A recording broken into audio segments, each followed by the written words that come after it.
Uptown Swing, level 2, classics. I'm Bryce. I'm Stacia.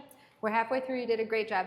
We reviewed rhythm breaks. You did an awesome job, and we're not going to review those because those are in your level 1 recaps. But we did focus on the mini dip today, which is super cute. It was made from Minneapolis, named after Minneapolis, and you did a great job. We're going to show it here in isolation, and then we'll do it in dancing. 5, 6, 7, 8. Rock, step, step, clap, step, snap.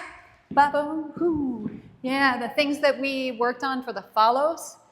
We're continuing the rotation here. I'm rotating this way the whole damn time, and I am transitioning my weight on that step clap. When we did those things, we didn't get so stuck wondering which leg to transition to next.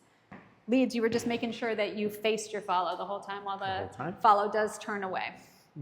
So maybe we just do one other angle for anyone needing a reminder. We'll do a swing out into it. 5, 6, 7, 8.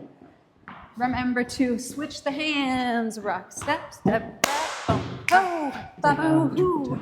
5, 6, 7, 8. That's what we did. Bye.